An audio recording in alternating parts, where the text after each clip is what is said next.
Honorable Speaker, I beg to move that pursuant to the provisions of Standing Order number 175 and further to the resolutions of the House on 27th October 2022, this House approves the appointment of members to the respective committees of this House, of the House, as specified in the schedule to the supplementary order paper for 5th March 2025 in this afternoon sitting. Honorable Speaker, by the making of the standing order, Honorable Speaker, there are specific committees whose terms came to lapse at the beginning of this session. And even in this formation of the supplementary budget, the BPS and everything that has been going on, Honorable Speaker. Have you moved the motion? Yes, I have. You haven't? You say, I beg to move the following motion and read it as it is. Have you done so? I have moved, Honorable Speaker. Sorry, I was being talked to by some members. You did. Go ahead. I moved it. Sorry, two members were conversing with the Speaker. Well guided, Honorable Speaker. So, Honorable Speaker, as I was saying, through the making of the standing order, there are some specific committees whose term came to an end at the lapse of the last session. And it really brought a lot of, the committees have not been sitting, of course, for this period. And I must say that the leadership of this House, both the minority and the majority, have burnt midnight oil, Honorable Speaker, to even come up with this list. It may not be pleasing to all sometimes because our officers, Honorable Speaker, have been very busy. We've been approached by honorable members from all quarters, of course, lobbying for specific committees, maybe perhaps out of their expertise or interests or whatever reasons, Honorable Speaker. But I want to say this, that this House is very wealthy of very experienced and rich CVs, Honorable Speaker. This House enjoys people from different fields. We have experienced lawyers here, we have teachers, we have different professions, we have doctors. I mean, it is important that we share such experiences, Honorable Speaker, through these committees, even as we, try to realign our experiences and share ideas, Honorable Speaker. So the formation of these committees, Honorable Speaker, hasn't been very easy. Hasn't been very easy, Honorable Speaker, because there are so many factors to look at when you're coming up with even a single name. When you pull one, you affect the other. There is a question of regional balance. There is a question of gender. There is a question of experience. There is a question of party politics. There is a question of coalitions. So it hasn't been very easy, Honorable Speaker. And the House leadership has met, if I count, Honorable Speaker, the House leadership has met more than 16 times in coming up with this list that we've seen here. That had we extended by a day, even this list that you see today here would not come here the same as it was yesterday. Because any name that you touch from this angle, it must affect a particular angle. And we did not really look at, when we were coming up, Honorable Speaker, with this list, we didn't look at this, what people could imagine perhaps that, political pronunciations outside there, political persuasions. It was basically on political affiliations, if you are Kenya Kwanza, like the standing order provides, or Azimio coalition. It was also on the question of gender. It was also on the question of regional balance, because you really can't have two or three, for example, the committee, Honorable Speaker, that really had a lot of interest, the committee, the budget and appropriation. I mean, over 90 members showed interest, Honorable Speaker, to be members of the budget and appropriation committee, which wasn't very, very easy, Honorable Speaker. It wasn't very, very, very easy. I mean, 90, yet the provision of the standing order only provides for 27, Honorable Speaker. So the only way one can balance such, Honorable Speaker, is through coming up with a formula.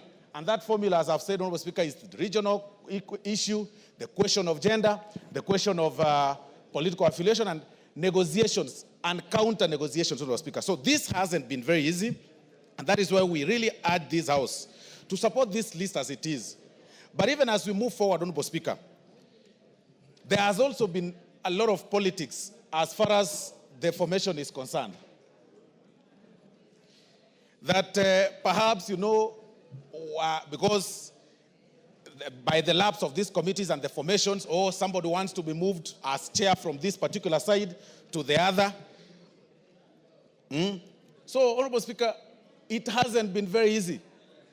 And I want to say that it is this House, it is the members that have been selected upon being passed by this House, Honorable Speaker, that will sit down within 7 days and elect their own chairs, Honorable Speaker. Let it never come out there for political reasons that, perhaps the leadership is going to have so-and-so appointed as chair, so-and-so ejected as chair. I mean, those powers are not a preserve of the House leadership, Honorable Speaker. It is the prerogative of the members that sit in those committees to elect the chair that they want, Honorable Speaker, so that people don't use such for politics. If you lose elections in the particular committee that you've been placed, please do not blame particular leaders or bring the issues of politics and political persuasions, which are neither here nor there, Honorable Speaker. So, Honorable Speaker, these committees, upon being passed by this House, the membership, as indicated in the schedule, Honorable Speaker, have 7 days to sit and elect their chair and vice chair. And then they come up with a schedule of their programs. And of course, there are so many urgent matters that needs to be handled. Several matters, Honorable Speaker, all along in the past 2 weeks have been handled by the Liaison Committee. And I'm sure the Liaison Committee has really heard through the chair, your deputy, Honorable Speaker, they've really been very, very busy moving around the corridors to do the work that the particular committees or specific committees ought to have done. And that is why we are the committees, Honorable Speaker. Once they form, they elect their chairs and vice chairs, move with speed. Urgent matters should be handled, should be expedited with speed. The issues of the NGCDF, Honorable Speaker, the issue of budget policy statements, the issues of the supplementary budget, all those other issues, Honorable Speaker, should be handled by these committees once they've been formed. So, Honorable Speaker, I therefore beg to move in the amended form the Committee on Regional Integration, Honorable Speaker, to also include the Honorable Irene Mayaka, who should or who will replace the Honorable Orero Peter Ochieng. And that is the amended form, Honorable Speaker. The Committee on the Regional Integration. It is, in particular, let me check the page, Honorable Speaker.